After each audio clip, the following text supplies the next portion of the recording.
अस्सलाम वालेकुम नादरीन, अपने यूट्यूब चैनल के साथ मैं असद शर हाज़िर हूँ। नादरीन, आज मैं आपको इंतहाई अहम इन्फॉर्मेशन देने जा रहा हूँ कि पीपल्स पार्टी के साथ क्या होने जा रहा है, पीपल्स पार्टी के साथ किस तरह हाथ हो गया और पीपल्स पार्टी अब किस किस तरफ जाएगी। क्योंकि जो सियासी हालात हैं ज़ाहिर रोज़ बरोज़ तब्दील होते रहते हैं। तो आप देखें कि कल जो नताइज हैं आए हैं ज़िमनी इंतखाबात के, उसमें पीपल्स पार्टी को खुले लाइन लगाया गया है। ये एक शुरुआत है। उम्मीद है कि आपको इस सारे मामले पे मैं आपको तफसील से आगाह करूँगा। उम्मीद है कि आपको ये प्रोग्राम पसंद आएगा। पसंद आए तो लाइक कीजिए, शेयर कीजिए। नाज़रीन, कल जो ज़िमनी इंतखाबात हुए हैं मुल्क के 6 हलकों में, उन इंतखाबात के नताइज सामने आ गए हैं और उसमें पीपल्स पार्टी को शिकस्त मिली है और नवाज़ लीग अकेली ही कामयाब हुई है। आपने थोड़ी देर पहले मरियम नवाज़ साहबा की प्रेस कॉन्फ्रेंस भी देखी होगी। उन्होंने पीटीआई पे सख्त तनकीद की और उनको बताया कि उनका वोट बैंक अब ख़त्म हो गया है और अब नवाज़ लीग का जो झंडा है वो हर जगह लहराया जा रहा है। तो इस तरह की सामने ब्रीफिंग भी आई है सामने, और ये रिज़ल्ट जो आए हैं, ये रिज़ल्ट इंतहाई पीपल्स पार्टी के लिए परेशान कुन है। मेरी कुछ देर पहले एक सीनियर जर्नलिस्ट से भी बात हुई, एक सीनियर सियासतदान से भी बात हुई।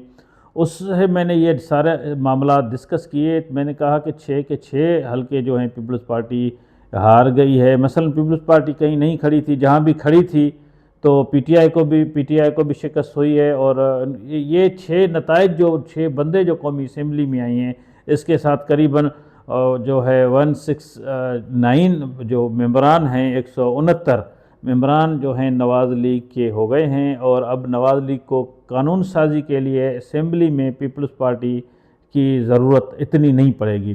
ज़ाहिर है कोई आइनी मामलात आएंगे, वो जो करवाना चाहते हैं आइन में तरमीम वो तो करवा लेंगे, लेकिन कानून साजी में या बजट की मंजूरी में पीपल्स पार्टी हमेशा बजट में टफ़ टाइम देती है हुकूमत को, और उनको अपनी शराइत मनवा लेती है कि भाई ये नहीं करेंगे तो हम बजट पास होने नहीं देंगे, आपने यहाँ पैसे नहीं रखे तो हम इस तरह नहीं होने देंगे, आपने इस तरह नहीं किया तो इस तरह होने नहीं देंगे। अब पीपल्स पार्टी को इस्तिस्ना दिया गया है, जो बड़े ओहदे को सदर जरदारी साहब को, तो उस इस्तिस्ना तक ही उनको रखा गया है। अब सारे मामलात, सारी जो गेम है कौमी असम्बली में जो गेम आई है, उसमें पीपल्स पार्टी को साइड लाइन कर दिया गया है। अब जो मुझे इतला है कि किसी न किसी तरह पीपल्स पार्टी को हुकूमत से आउट करने के जो जो प्लान बनाया गया है, और पीपल्स पार्टी को कहा जाएगा कि आप रास्ते अलग करें।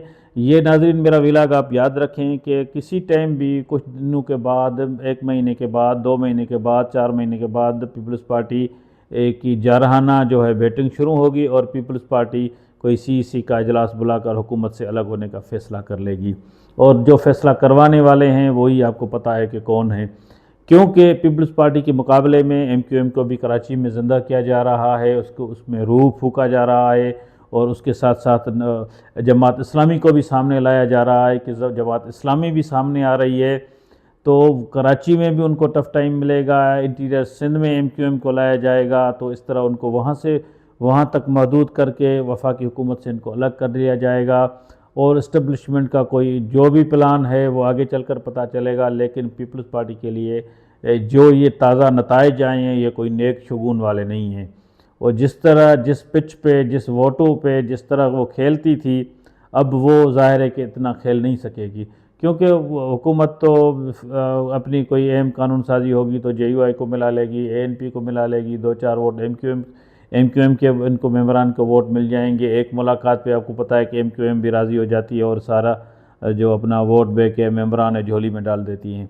तो इस तरह अब पीपल्स पार्टी की जो मनमानियाँ थी कौमी असम्बली में या वफाकी हुकूमत में, या वो जिस तरह के ज़िद कर रहे थे कि ये भी करें वो भी करें, या इस तरह होगा, हम इस तरह करवा लेंगे, अब वो नहीं होगा।